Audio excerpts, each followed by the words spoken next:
into the game, maybe we had a little bit too much in for such a short week. Maybe we tried to practice too much. I just know it's something we're always very conscious of, even on a normal week. So I think the big thing is our guys, I don't know that we managed the process during the week well enough, and it was a new situation, getting ready for a game in 4 days, and we just didn't come out and execute. We came out with energy, we played hard, but I don't think our guys were executing at a high level. And that really just lends itself just to preparation and just adhering to the process during the week. At halftime, I felt like our guys did wake up, but at the same time, there were mistakes, made. There was mistakes made in the second half that really are uncharacteristic for some of those guys and what we expect and what the standard is on defense. So, our guys came back. We really didn't make any adjustments in the second half. Everybody's just talking about adjustments, but every coach basically just went to each guy and said, we looked at him and said, hey, we're better than these guys. Okay, you're better than this team, and we're not playing like it.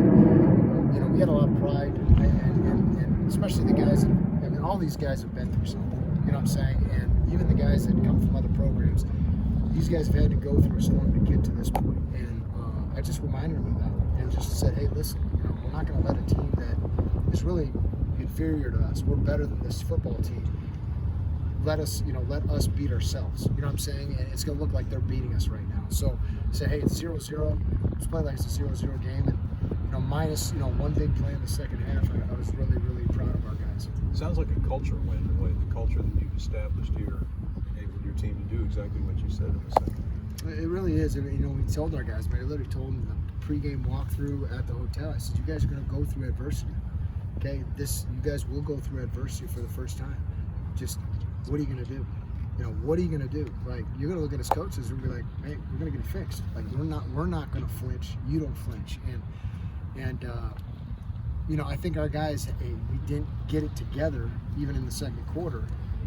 But at the end of the second quarter, if you remember, okay, we got a stop on their end of the field, and it was like a 5-and-out. They had a penalty. We got them to a third and extra long. They handed the ball off.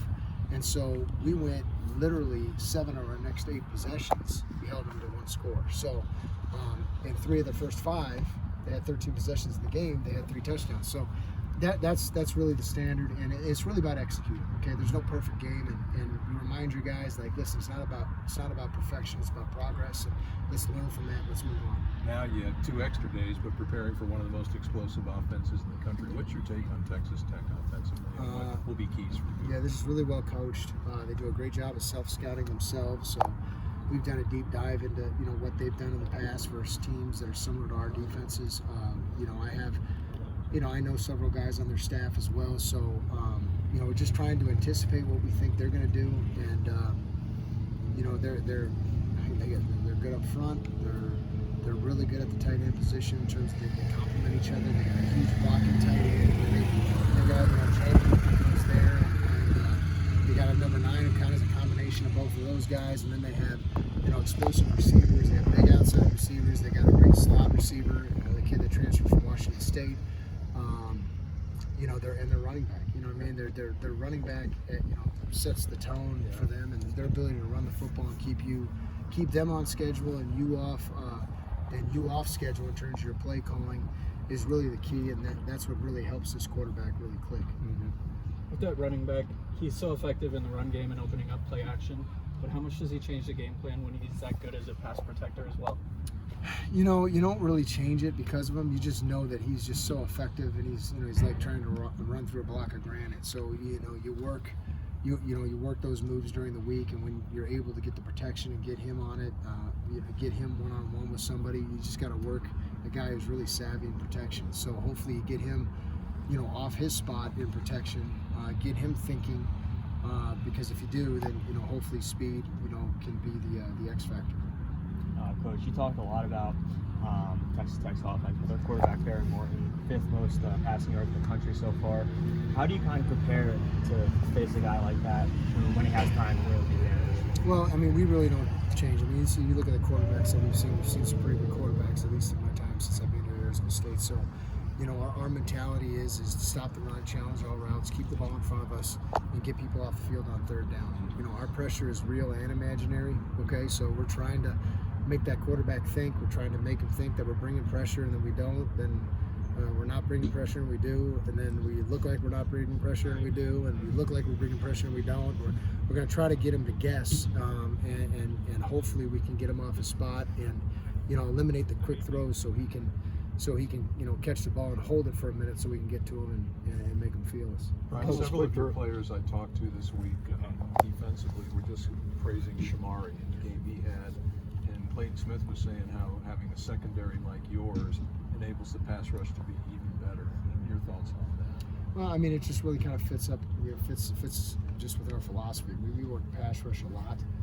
We're a 4-down front philosophy because we want to be able to be stopped versus the run, but we also want to put pressure on the quarterback. So when you only ever have the most 7 guys in coverage, you got to be able to disguise, get a quarterback to hold the football, and change your looks on defense so he throws the ball either to us or holds the ball so our pass rush can get home. When you're 4-down front defense, you're looking for 3 singles, and meaning 3 one-on-ones at least with those 4 guys. So it's something we work a lot. It's something that that we hope we play to that we feel like our standard is this weekend. Coach, Shamari moved to nickel obviously this last offseason. What about his play allowed you to trust him with that important role in your defense?